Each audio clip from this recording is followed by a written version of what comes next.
বাংলাদেশ জামায়াতে ইসলামীর সহকারী secretary general Hamidur Rahman Azad নির্বাচন কমিশনে গণমাধ্যম কর্মীদের সাথে কথা বলেছেন। সারা দেশে নির্বাচন পরবর্তী সহিংসতা, নির্যাতন, নিপীড়ন, হত্যা ও ধর্ষণের প্রতিবাদে বাংলাদেশ জামায়াতে ইসলামী সহ 11 দলীয় নির্বাচনী ঐক্যভুক্ত দলগুলো আগামীকাল বিকেল 4:30টায় জাতীয় মসজিদ বাইতুল মোকাররমের উত্তর গেটে বিক্ষোভ মিছিল ও সমাবেশ করবে। প্রেস ব্রিফিংয়ে করা অভিযোগ ও ঘোষিত কর্মসূচি বাংলার গেজেটের দর্শকদের জন্য তুলে ধরা হলো। আমরা আগামীকাল 16 ফেব্রুয়ারি ঢাকার রাজপথে বাইতুল মোকাররম উত্তর গেট থেকে আমরা প্রতিবাদ সভা এবং বিক্ষোভ মিছিলের ঘোষণা দিয়েছি। এটা 20-এর মধ্যে যে রেজাল্টটা রেকর্ড আমরা পেয়েছি, পরে পূর্ণাঙ্গ রেজাল্ট হওয়ার পরে দেখা যাচ্ছে সেই সেম কেন্দ্রে অস্বাভাবিকভাবে ব্রডকাস্টিং দেখানো হয়েছে। তাইলে এখানে ব্যালট অতিরিক্ত ব্যবহার, এক্সট্রা ব্যালট ব্যবহার হয়েছে কিনা এটা প্রশ্ন থেকে গেল। সব মিলে ইলেকশন ভোট গ্রহণের প্রক্রিয়ার মধ্যে এই ত্রুটিগুলো লক্ষ্য করা গেছে। সেকেন্ড হচ্ছে ভোট গণনার ক্ষেত্রে কোথাও কোথাও এজেন্টকে ফোর্স করে বের করা হয়েছে, আবার যারা ছিলেন নিষ্ক্রিয় করা হয়েছে, কমপ্লেন দিলে ধমকি হমকি দেওয়া হয়েছে, এই ধরনের কমপ্লেনও আছে। অর্থাৎ সুষ্ঠু গণনার যেই সুস্থ পরিবেশ দরকার সেটা কোথাও কোথাও ব্যাহত হয়েছে, এটা ছিল না। ফলে ইলেকশন ভোট গণনার মধ্যে যদি ত্রুটি থেকে যায় ফলাফলে তার প্রভাব পড়বে, এটাই স্বাভাবিক।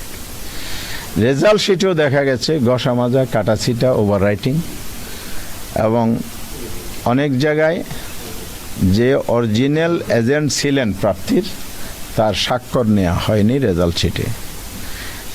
যেমন ঢাকা 6 মনে আব্দুল মান্নান 6 আসনে রেজাল্ট শিট লেখা হয়েছে পেন্সিলে। সেখানে আমাদের প্রার্থী ছিলেন দাঁড়িপাল্লার ডক্টর আব্দুল মান্নান। রেজাল্ট শিটটা আমাকে দেখিয়েছে, কালকে আমি দেখেছি। সেখানে আমাদের এজেন্ট মুসলিম ছিলেন, নামে তো মানুষ বোঝা যায়, কিন্তু এজেন্টের নাম লেখা আছে একজন হিন্দু ভদ্রলোকের নাম। তো এজেন্ট নাম পরিবর্তন যে হয়ে গেল, তাহলে এটা এই রেজাল্ট শিটের বৈধতা কি? সে রেজাল্ট শিটে তো আমাদের প্রার্থীর স্বাক্ষর নাই, অন্য একটা স্বাক্ষর লিখে দেওয়া হয়েছে। এরকম ত্রুটিপূর্ণ রেজাল্ট শিটও আমাদের কাছে আছে। এই বিষয়গুলো সহ ইলেকশন প্রক্রিয়ার মধ্যে যে ভোট গণনা ফলাফল প্রকাশে ত্রুটি হয়েছে, এগুলো নিয়ে আমরা আজকে কথা বলেছি। পার্টিকুলারলি 32টি আসন চিহ্নিত করা হয়েছে স্বল্প ভোটের ব্যবধানে, এখানে আমাদেরকে হারিয়ে দেওয়া হয়েছে, এটা আমাদের প্রার্থীদের বক্তব্য। সেখানে আল্লামা মামুনুল হক সাহেব বাংলাদেশ খেলাফত মজলিসের যিনি প্রধান, জামায়াতে ইসলামী সেক্রেটারি জেনারেল অধ্যাপক মিয়া গোলাম পরোয়ার আসন, ঢাকা 8 আসনে নাসিরউদ্দিন পাটোয়ারি, এই নামগুলো আপনারা জানেন, চিনেন, এই জন্য এগুলো বললাম। এই জন্য এই ধরনের আরও অনেকেই যেগুলো আমরা তালিকা জমা দিয়েছি, কমিশনের কাছে বলেছি এগুলো রিকাউন্টিং করা হোক, পুনর্গণনা করা হোক। এই চট্টগ্রাম 14 কর্নেল অলি সাহেবের ছেলে ওমর ফারুক সাহেব, উনি এখানে উপস্থিত আছেন। ওনার অনেকগুলো এভিডেন্স উনি কমিশনকে শো করেছেন যে উনি কী করেছেন, কি কমপ্লেন ছিল। এরপরে প্রার্থী ব্যালেট করার ক্ষেত্রে ঋণ খেলাফিদেরকে বৈধতা দেয়া হয়েছে, দ্বৈত নাগরিকত্ব বৈধতা দেয়া হয়েছে। এই বিষয়গুলো হলো মেজর বিষয় হিসেবে আমরা পেশ করেছি। কমিশনের কাছে আমরা এটাও বলেছি, আপনারা তড়িঘড়ি করে গেজেট প্রকাশ করেছেন, কারণ 12 তারিখ ইলেকশন হয়েছে, 13 তারিখ রাত 11টায় গেজেট প্রকাশ হয়েছে। তাহলে একটা লোক পঞ্চগড় থেকে, টেকনাফ থেকে, কুতুবদিয়া থেকে এসে আবার 13 তারিখ কমপ্লেন দায়ের করতে পারেন নাই। তার 14 তারিখ হলে তিনি পারতেন। তার মধ্যে ওমর ফারুক সাহেব একজন, তিনি ওখানে জিজ্ঞেস করেছেন, বলে যে এখানে না, অর্থাৎ উপজেলায়। তার জেলায় গেছেন, রিটার্নিং অফিসার কাছে, বলে যে এখানে না। আবার উনি দৌড়ে আসছেন ইলেকশন কমিশনে, এখানে আসার পরও বলে যে গ্যাজেট হয়ে যাওয়ার কারণে সুযোগ নাই।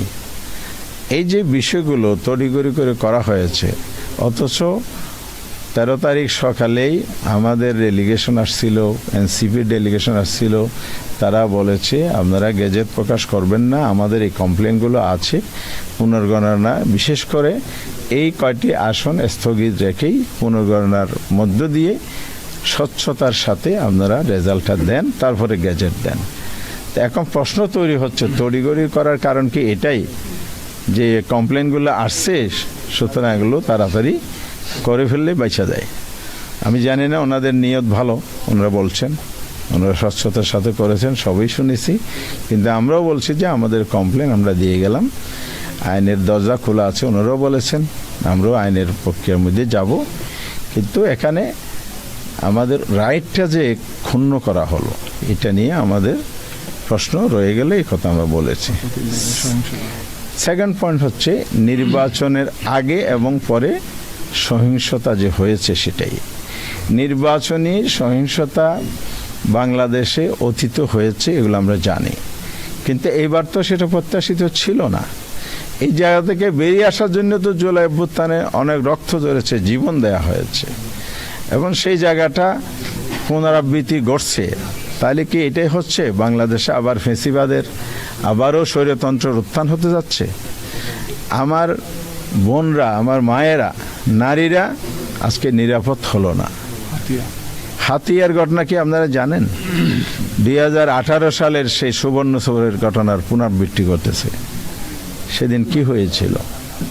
একজন মা, একজন নারী, 4 সন্তানের জননী, তাকে গণধর্ষণের শিকার হতে হয়েছিল। প্রশাসন বলেছে এদিন কোনো ঘটনা ঘটে নাই। হাতিয়া তো একই সুর বাজতেছে। তাহলে সেই স্বৈরাচারী আমলের সুর যদি এই সময়ে বাজে, তাহলে এখানে গুণগত পার্থক্যটা কোথায়? দেশ কোন দিকে যাচ্ছে? এইবার আমরা কনসার্ন। এরপরে আমার নিজের আসনও 3 জন নারীকে আঘাত করা হয়েছে, মাথা ফেটে দেওয়া আছে, রক্তাক্ত করা হয়েছে।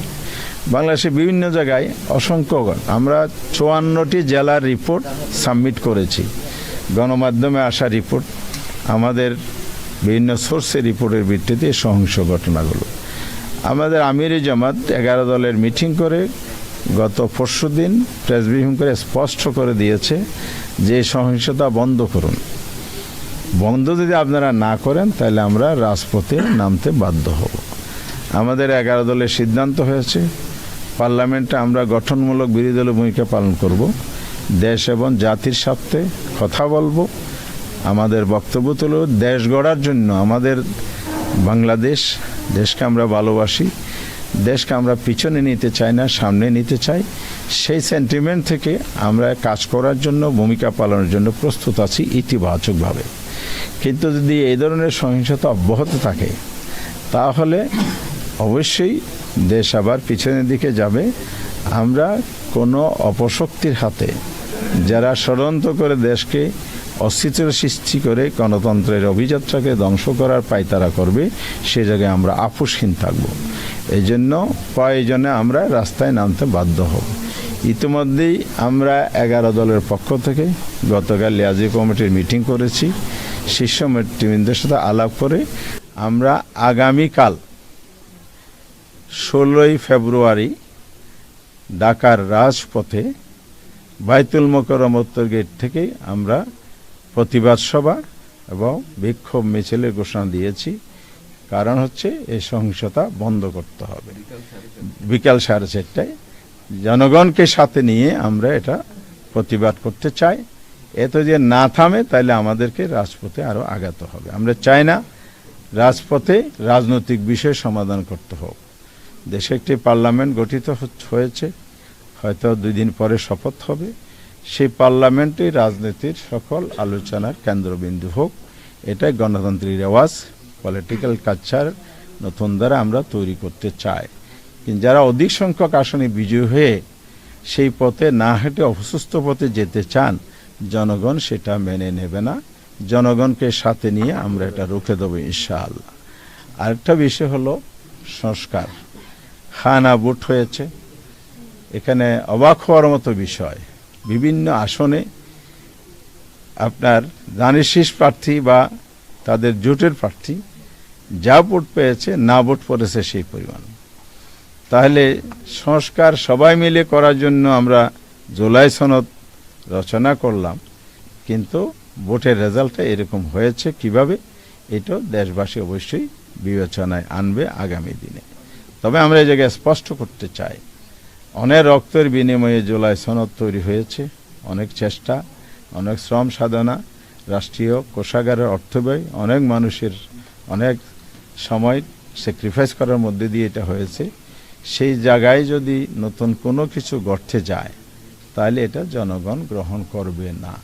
প্রফেশনেট প্রাপ্ত ভোটের ভিত্তিতে যে আফার হাউজের 100 আসনের সদস্য নির্বাচিত হওয়ার কথা, সেই জায়গাটাও নতুন করে প্রশ্নবিদ্ধ করা হচ্ছে। অর্থাৎ এখানে যে পিআর সিস্টেম আনুপাতিক হার জুলাই সনদে বলা আছে, সেটাই জনগণ গ্রহণ করে নিয়েছে। 4টি কোয়েশ্চেনের সেকেন্ড কোয়েশ্চেনে সেটা বলা আছে। এটা কেউ যদি বলে যে তাদের নোট অফ ডিসেন্ট ছিল, তাহলে আমরা মনে করি জনগণের ম্যান্ডেট আসার পরে এর জন্য কোনো নোট অফ ডিসেন্ট আর কার্যকারিতা নাই। সেটা দলীয় বিষয়, এখন পাবলিক প্রপার্টি হয়ে গেছে, জনগণের অ্যাসেট হয়ে গেছে, জনগণের ম্যান্ডেট এসে গেছে। এখন প্রয়োজন হলো সবাই মিলে দেশকে সামনে এগিয়ে নিতে হলে জুলাই সনদ বাস্তবায়ন করার দিকে পথ চলতে হবে, ঐক্যবদ্ধ সবাইকে ভূমিকা পালন করতে হবে। শেষ কথা হচ্ছে, বাংলাদেশ একটি নির্বাচনের মধ্য দিয়ে কনস্টিটিউশনাল প্রসেসে ক্ষমতার পরিবর্তন হয়, একদল ক্ষমতায় আসে, দেশ পরিচালনা করে, 5 বছর পরে আবার ইলেকশন হবে, এটি স্বাভাবিক।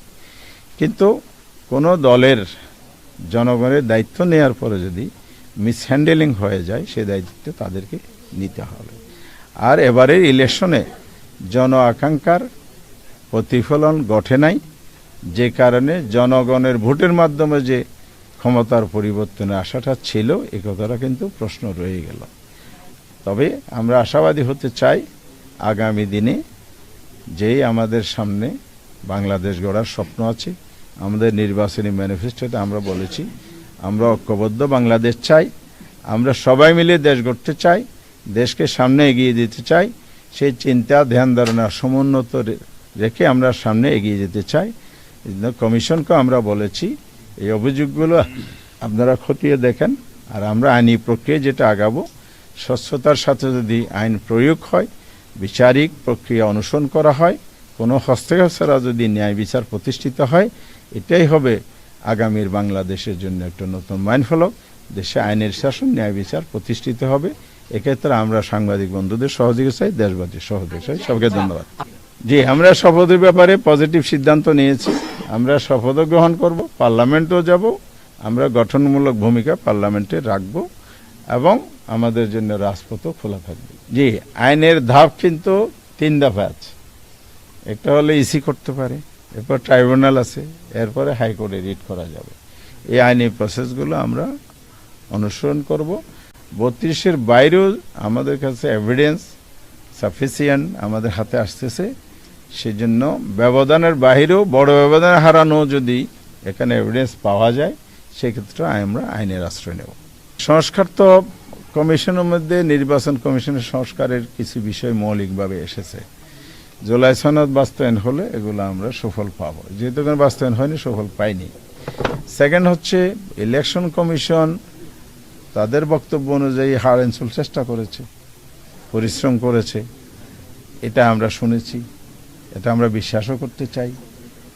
আর গুণগত চেঞ্জ যেটা আমি বলেছি শুরুতে, সেটাও একটা অ্যাচিভমেন্ট বলতে চাই। কিন্তু মৌলিক জায়গায় আপনি যতই সুষ্ঠু ভোট গ্রহণ করেন না কেন, ফেয়ারলি যদি রেজাল্ট ঘোষণা না হয়, এখানে যদি ইঞ্জিনিয়ারিং হয়, আপনি যদি এটা চেক দিতে না পারেন, পদক্ষেপ না নিতে পারেন, এখানে ওই একটা দায়সারা গোছরের বক্তব্য দিলে হবে না। এখানে দায় দায়িত্ব অন্যরা এড়াইতে পারবে না। ইলেকশন ইঞ্জিনিয়ারিং দায় দায়িত্ব ইলেকশন কমিশনকেও নিতে হবে। ইচি আমাদের এগুলো দেখবেন বলেছেন, এবং ওরা ব্যবস্থা, প্রয়োজনীয় ব্যবস্থা যতটুকু কমিশনের ক্ষমতার ভিতরে আছে, এটা নেবেন বলেছেন।